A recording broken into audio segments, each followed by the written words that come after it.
আসসালামু আলাইকুম রহমতুল্লাহি ওয়া বারাকাতুহু। সব ভাই সব কেমন আছেন? আশা করি আলহামদুলিল্লাহ আল্লাহ পাক প্রত্যেকে ভালো রেখেছেন। তো আজ আমরা এসেছি ফুরফুরা পাশের জায়গাটার নাম কি আছে ভাইয়া?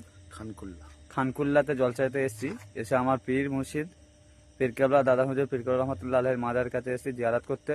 তো আমিও আমার প্রাণপ্রিয় হুজুর মাওলানা জিয়াউর রহমান ফাতেহি। তো ভাইয়ানের মুখ থেকে কিছু কথা শুনুন। আসসালামু আলাইকুম রহমতুল্লাহি ওবরকাহু।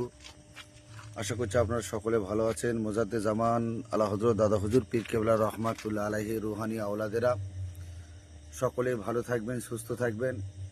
আজকে জলসায় এসেছি হুগলি জেলা ফুরফুরা শরীফের পাশে। জায়গাটা হচ্ছে খানকুল্লা। ইনশাল্লাহ দাদা হুজুর পীর কেবলা রহমতুল্লাহ আলাইহি, এটা হচ্ছে রওজা মোবারক। এখান থেকে জিয়ারাত করলাম, জিয়ারাত করে তারপর ইনশাল্লাহ আমরা জলসায় রওনা দেবো। সকলে আমাদের পীর মুর্শিদ আবু বকর সিদ্দিক রহমাতুল্লাহ আলাইহির আকীদার উপরে প্রত্যেকে থাকবেন।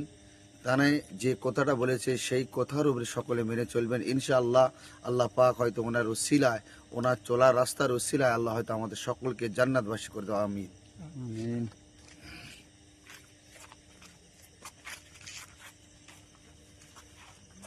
এই আমার চাচা আছে হাসান। হাসান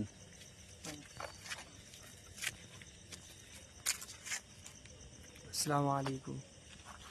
হুম